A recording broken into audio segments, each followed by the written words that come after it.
Do you think that Indian women are backward because they don't drink like Western women do?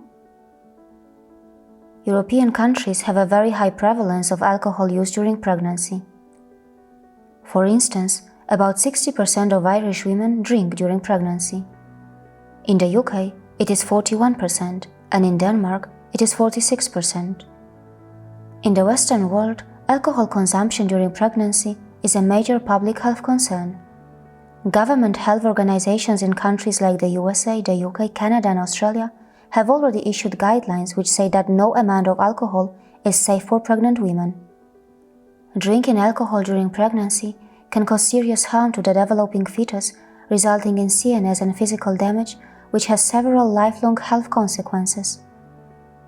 This damage can lead to fetal alcohol spectrum disorder, or FASD, which is an umbrella term that covers all the various effects that a child may sustain if their mother drinks alcohol during pregnancy. FASD includes fetal alcohol syndrome, partial FAS, and alcohol-related neurodevelopmental disorder. European countries like Britain, Italy, Croatia, Belarus, and Ireland have a very high rate of fetal alcohol syndrome, and the prevalence of FAS is the highest in the WHO European region. More disturbingly, it is common for individuals with FASD to be involved in inappropriate sexual behaviors. Secondary conditions also involve mental health problems, disrupted school experience, trouble with the law, and problems with alcohol and drugs. Additionally, the risk of FASDs in children is significantly higher in various childcare systems. For any nation, the costs of drinking alcohol during pregnancy can be painfully large. For instance, in Canada, the annual financial burden of FASD was estimated at 1.8 billion Canadian dollars. In 2010, a survey was conducted in Europe on behalf of the European Commission. It revealed that 88% of women totally agreed or tended to agree that alcohol could cause birth defects. But this doesn't stop the Western women from consuming alcohol. Whether it is a social gathering or just relaxing, alcohol is an essential part of the Western lifestyle. According to this study, in the 27 countries of the European Union, 82.1% of women were current drinkers. In India, just 1.2% of women drink alcohol. It is not too difficult to understand that a high consumption of alcohol in the Western nations is also related to the economic interest of the Western alcohol industry. The National Institutes of Health is America's medical research agency, and it is a part of the US Department of Health and Human Services. Its controversial study that was supposed to find out whether moderate drinking has health benefits was terminated after it was reported that the study was being funded by the alcohol industry. Funding of scientific research and studies by the alcohol industry to change or influence the result and to create a perception in public that alcohol is healthy should be totally unacceptable. One of the fundamental thoughts behind human rights activism is to strengthen the voices of those whose voices are weak. One of the ideas behind animal rights activism is to protect those who do not have a voice.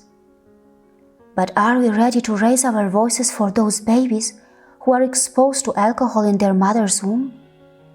Is giving voice to these voiceless innocent lives progressive enough? Can it pass as a progressive thought for those who are pretending to be at the forefront of fighting injustice and discrimination? Yes, women have the right to decide for themselves.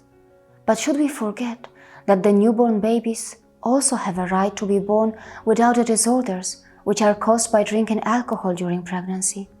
Or should we forget that the fetus also has a right not to consume alcohol? Yes, it is important for Indians to have the freedom to decide for themselves, but it is equally important for them to be well informed about the negative consequences of the Western commercial monoculture. Yes, it is important for Indians to modernize and prosper, but it is equally important for them to not become victims of the selfish economic interests of the commercial industries which are funding the scientific research and studies. India needs many reforms, and it should fix its system wherever it's broken. it should not shy away from learning the best global practices, but should India blindly replace all its beautiful traditions with the failed Western experiments? While India was freely sharing its intellectual heritage and its knowledge traditions of Ayurveda and yoga with the West, and was busy healing minds and bodies in the Western nations, the West was exporting its commercial monoculture to India. No, it does not mean that in India men and women were not dancing together before. No, it does not mean that men and women were not singing together before. Indians did produce soul-touching music and rhythms, and they did have music concerts in which the attendees would feel high by spiritual awakening, not by alcohol. Only time will tell whether Indians will stay radiant, colorful, and spiritual, or whether they will be de-individualized to become featureless imitations with lost identities. In its true sense, gender equality never meant that women should also commit the same number of crimes that men commit and drink the same amount of alcohol that men do. The practice of drinking alcohol during pregnancy is a very serious social, economic, and public health issue that has been bleeding the Western nations. The practice of drinking alcohol during pregnancy is not backed by science. It hurts economic development and it destroys social structure. So is it right to say that drinking during pregnancy is a backward practice? Do you still think that Indian women are backward? See you again.